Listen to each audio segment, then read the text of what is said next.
the WWE Hall of Fame Class of 2023. Welcome everybody to the show.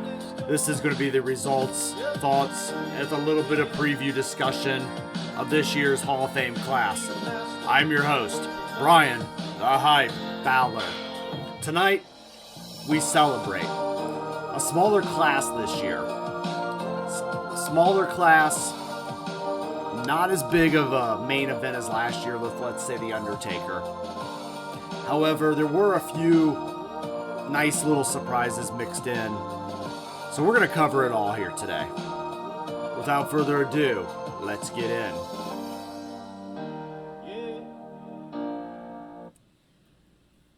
And we're going to go ahead and start in, and we'll go right in order with our first induction.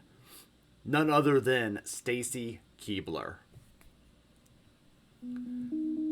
A Hall of Fame induction starts out again with our women inductee for this year. Stacy Keibler kickstarted her career as a model and a cheerleader for the Baltimore Ravens. She burst onto the scene around the year 2000 after winning a contest to join the WCW Nitro Girls.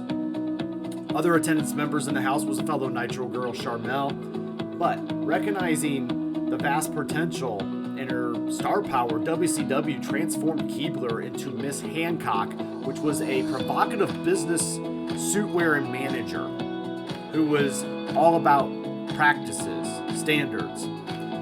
Evolving to the WWE, Keibler swiftly captivated fans on Raw and SmackDown as a member of the Alliance coming over for Team WCW. Also teaming along and managing the famous Dudley Boys tag team during that period. Teaming also with fellow Hall of Famer Torrie Wilson, the dynamic duo wreaked havoc on the opposition. Shortly hereafter, Keibler began managing the Dudley Boys again, like mentioned, as I believe she was the Duchess of Dutchville, before then going on to help out the likes of Scott Steiner, Test, and even a small-time run as a superhero team of the Hurricane and Rosie. For a brief time, Keibler was even an assistant to Vincent Kennedy McMahon himself. The Baltimore native then took her talents inside the ring and engaged in some memorable rivalries over the years, like Trish Stratus, Molly Holly, among others. Upon leaving in 2006, Stacy Keibler wowed over audiences, reaching the finals of Season 2 of Dancing with the Stars, something I actually remember watching and I enjoyed seeing her in that manner. She's then, graced the covers of countless magazines in her career. She's walked red carpets. She's dated George Clooney even. But she was also on How I Met Your Mother, Psych, and various other TV shows. So the WWE congratulates Keibler on her induction, and so do I, into the Hall of Fame this year. This year, she was inducted by fellow Hall of Famer Torrie Wilson and Mick Foley, another fellow Hall of Famer. Keibler got to choose both of them. She was showed pictures of herself as a child, cheering for WCW, just hoping to get Bret Hart's attention. She gave a really great speech. Her family was present. You could tell she settled into an afterlife of fame to being a wife and mother. I, for one, am very happy to see Stacy, get inducted tonight. Mick Foley did a pretty, good job, as much as Mick can, to keep things, very much, about Stacy. Sometimes Nick can't help himself, right? But also, I just want to give you guys a little bit on her WrestleMania record. WrestleMania 20.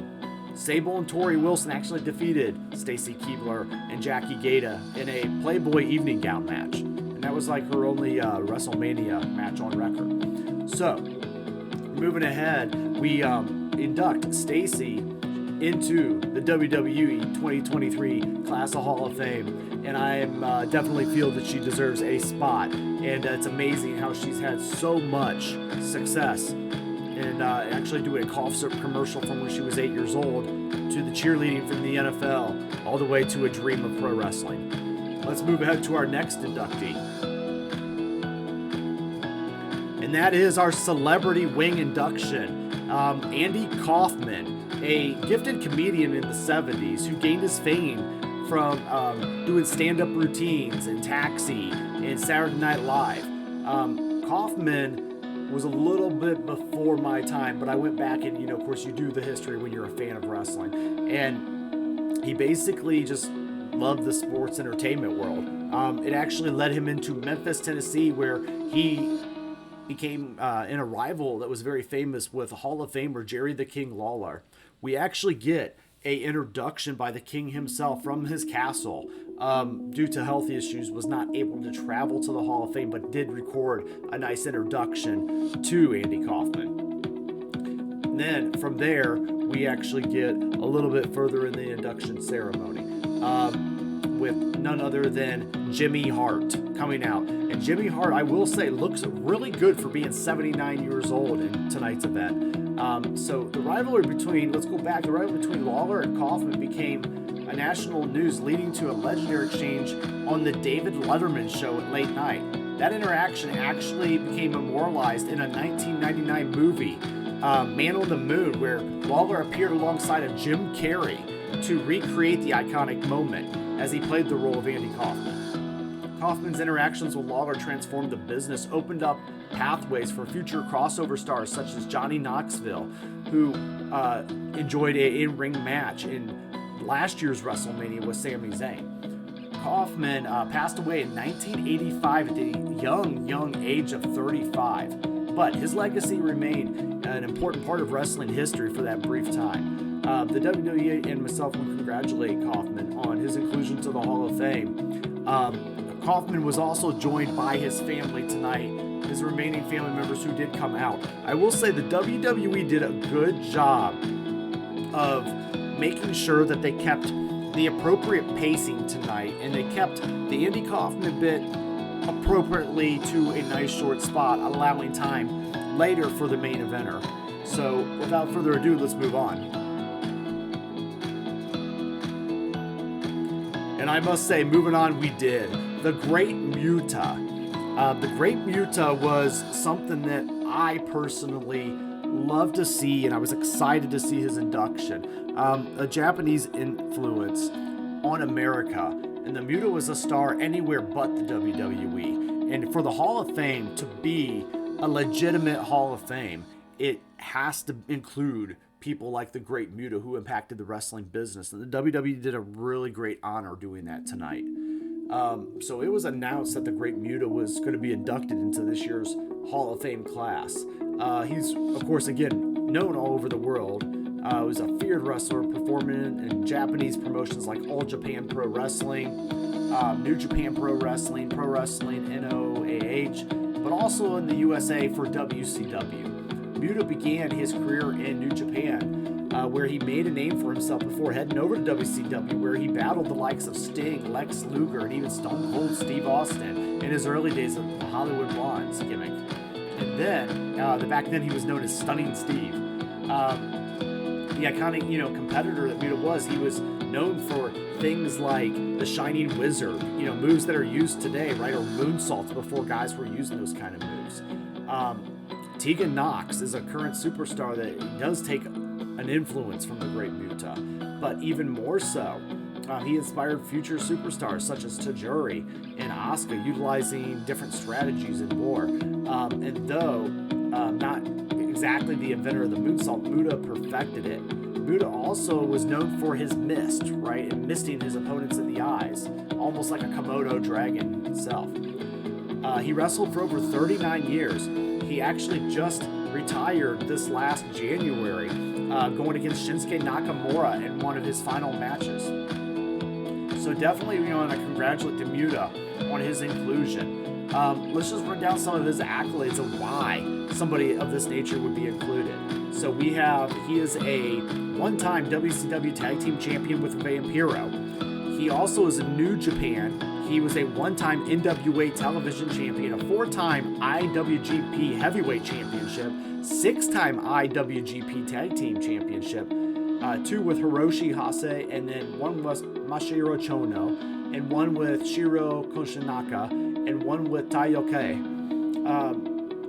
NWA, one-time NWA World Champion, one of the greatest 18 champions. It's one greatest 18 champion. And then in All Japan Pro Wrestling titles, he had 3 AJPW, we're going to call it Triple Crown Heavyweight Champions, 5 AJPW Unified World Tag Team Champions, again with Taioke, one with Arashi, and one with Joe Doring. And then one with Matsuatsu Funaki and with Kenso. So Muta, you can hear all these world titles and all these world championships. And this is why, you know, it's so important to have and celebrate wrestling by having inductions like this, like I said. So he was inducted by Ric Flair tonight. Ric Flair was Ric Flair, and I am always a fan of Ric Flair, right? I even have his autograph hanging on my wall. But I will say Ric Flair is not, you know, very good. Ric Flair is very good about talking about his career that he loves so much. But he actually, you know, is not the best at highlighting the careers of somebody that he was inducting, right? No disrespect by saying that. I just, you know, I kept finding myself saying it's about Great Muta. It's about Great Muta, right? And I feel like in Flair's heart, he was trying to do a good job with that. But Flair has had such a career. It's, you know, and he loves that limelight. He soaks it in. And so unfortunately, you know, we didn't get to hear very many Great Muta stories from Ric Flair, which I would like to hear a little bit more from his inductor. Even to make matters a little bit worse, Muta, who is known, not known to be really good, he doesn't speak English, you know, barely at all, but he did make his way to the ring, and he did muscle out some thank yous and some phrases for the fans, admitting that, you know, he wasn't the best at English. And then he, you know, after a bunch of claps, cheers, you deserves it, he did shoot the green mist out of his throat, and as he went into the Hall of Fame. Muta came out wearing his mask, which I did like to see. You could tell it really meant something to Asuka in that crowd. And, you know, I just was proud to see the Great Muta, you know, definitely get his, you know, way to see in the WWE tonight. So without further ado, let's move on to our next inductee. And our next inductee was inducted by the APA, the Acolyte Protection Agency. This was referee Tim White. Timothy White would actually be the recipient of the Warrior Award this year as an induction. So the APA came out. Ron Simmons did the damn routine. JBL made a pretty nice little gestures and speeches. They talked about Tim's bar being used in the Attitude Era all the time, and they said it was kind of a, you know, anytime Tim seemed to want to renovate, he would ask them to tear up the bar and go to the writing team and say, let's use my bar and do some skits, and then he would get his stuff remodeled, right? And they joked that they didn't know he was using them. We then get joined by Tim's family in the induction ceremony. And again, it was short, sweet, to the point. It didn't overstay its welcome, but it kept its honor. So basically, he officiated a long list of WWE superstars working as a referee, but also behind the scenes. Hall of Famers such as Stone Cold Steve Austin, Triple H, Shawn Michaels, Godfather, Booker T, and he was known as one of the toughest referees in WWE history. He was officiating a very brutal Hell in a Cell match between The Undertaker and Mankind that you guys may have heard of. White also was the official for the Hell in a Cell between Triple H and Chris Jericho, where he actually did suffer a shoulder injury that led to his retirement from the Squared Circle. In addition to becoming one of the most respected referees in the sports entertainment, White also was an agent for the WWE, like I mentioned, behind the scenes, mostly known for working with the late, great Andre the Giant, and as his road agent in many of his matches. And some, you know, would come to tell you that Andre was not the easiest guy to work with sometimes. White, unfortunately, did pass away in June of 2022 at the age of 68. His legacy lives on. His death still is a very private situation, which is health issues, but nobody really knows specifically what. But his legacy, as I mentioned, does live on in the Hall of Fame. And it was a nice little spot moment before we got to our main event. And moving on to our main event, we have none other than Rey Mysterio Jr.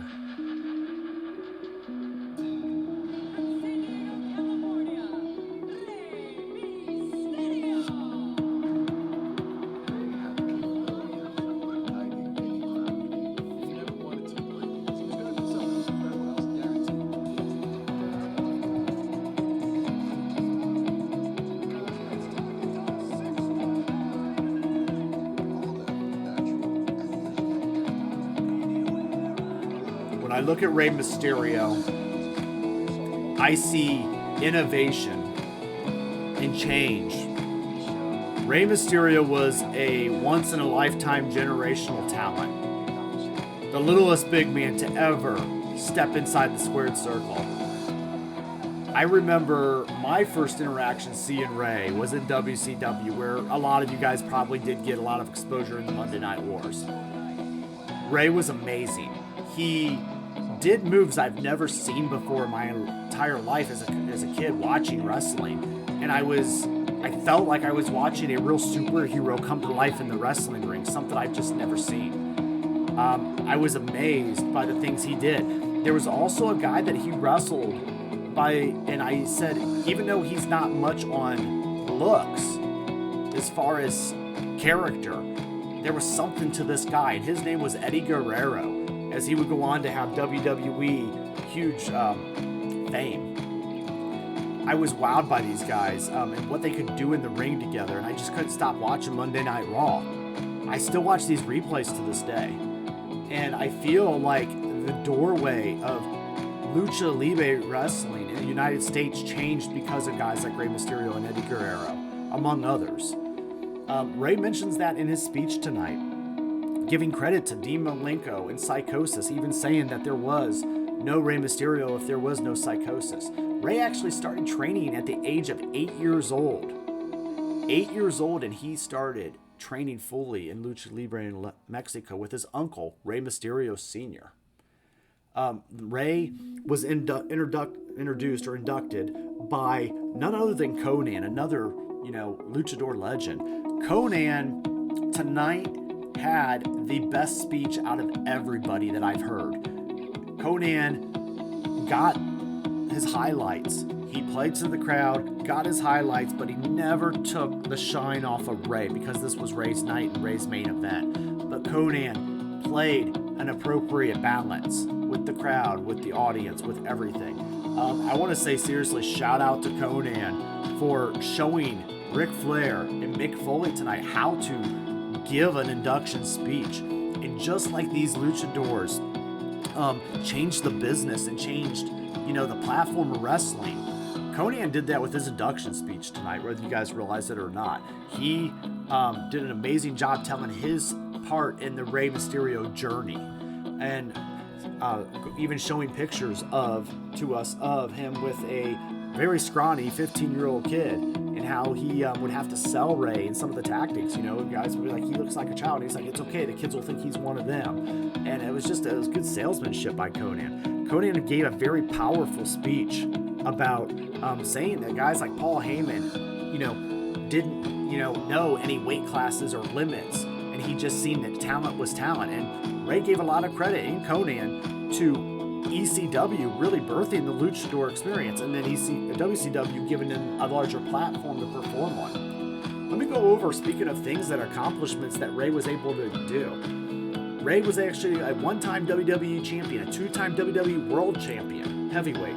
a two-time WWE Intercontinental Champion, a two-time WWE United States Champion, a three-time Cruiserweight Champion, a one-time WWE SmackDown Tag Team Champion with Dominic Mysterio, who he'll face Sunday or WrestleMania, a four-time WWE Championship once with Edge, once with Rob Van Dam, who was in attendance tonight, and once with Eddie Guerrero, and once with Batista.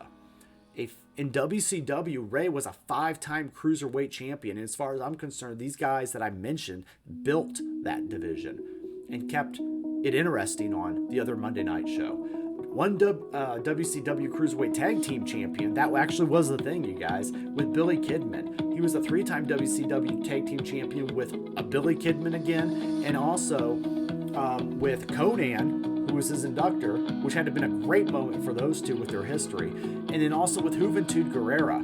I was fans of all these guys. Also, Lucha Underground. You guys know I was a big fan of Lucha Underground. I love that series. He was a one-time Lucha Underground Trios champion with Dragon Azteca and Prince Puma. You guys might know him as Ricochet in the WWE world. Rey was a definitely huge talent. Rey, one thing I didn't like about the Hall of Fame ceremony tonight was they included Dominic Mysterio, and while they didn't do any interaction, they did make it known that Dominique was unhappy and kind of honed in on the background as Ray was walking out. And then they had Dominique, Rhea Ripley, and all of Judgment Day basically get up and walk out during it, which kind of paused the moment for Ray. I really would prefer they probably didn't have Dominic there tonight if they were going to go that route. I mean, it's not fair that he shouldn't be there for his father in the real world, right? But if you're going to commit to the story, I would ask that the WWE not ruin, the sanctity and the sacredness of the Hall of Fame class. And this is a night where careers are honored, and I don't feel like it has a place for storylines. That's just my overall opinion, right? And I get that it is a business, but I really would like to see the WWE keep storylines for Mania out of the Hall of Fame, and I hope this doesn't become a trend. But that was my only knock on the whole thing, is I didn't like when they blurred the line a little bit. But let's talk about Ray's WrestleMania. Speaking of which, his record. Okay, he's got a 5-5 dead even record, right? WrestleMania 19, he lost to Matt Hardy. WrestleMania 20, he was a Cruiserweight Open where he lost to Chavo Guerrero, Ultimo Dragon, Shannon Moore, Billy Kidman, and Funaki. But then things started to turn around, and he defeated Eddie Guerrero at WrestleMania 21. And then in WrestleMania 22, he won the World Championship in Eddie's honor 1 year later over Randy Orton and Kurt Angle in a triple threat match. And then at WrestleMania 5, he defeated JBL for the Intercontinental Championship. WrestleMania 26, he defeated CM Punk. WrestleMania 27, Rey Mysterio defeated the main event of this year's WrestleMania, Cody Rhodes. And at WrestleMania 30, he did lose in the Andre the Giant Memorial Battle Royal. And at WrestleMania 35, Rey did lose to Samoa Joe in a United States Championship match. And at WrestleMania 38, he did lose again to The Miz and Logan Paul just last year. So with a 5-5 record, that's why, I do predict Rey to beat Dominic in his match this weekend, just for the mere fact of a winning WrestleMania record of 6-5. But let's move on. Rey went on to tell the crowd that he loves them. He went back and forth from English to Spanish, which I, enjoyed. And then he actually, acknowledged his wife and his other kids. And I think it was just an amazing moment. And it was great to see Rey. And between Conan and Rey, it was a really great way to just end the Hall of Fame night. And I, definitely was, not really liking this Hall of Fame class coming into it. And I do think it was a lot smaller. And I understand that last year with The Undertaker, but I was hoping for like another tag team in this class. But Rey and Conan really pulled it off right. So shout out to both of you guys, Rey Mysterio Jr. and Conan. You guys got it done tonight. And, definitely it drew me into the story that you guys told. And it's amazing. And guys, that's everything we have. So the WWE kept pretty good for final thoughts. They kept good with their pacing. They kept good telling the stories they needed to tell. And then when they really needed to turn it up with the main event, they did. If you guys are going to go through and watch, I would say go ahead and watch the Rey Mysterio Conan bit. And the rest, we could probably kick to the side a little bit if you really been on time. Well, that's everything I got for you guys. And I want to say thank you. And remember, WrestleMania weekend, when this is the Hall of Fame. So I want to say thank you again for joining. Like, share, subscribe. Have a great day.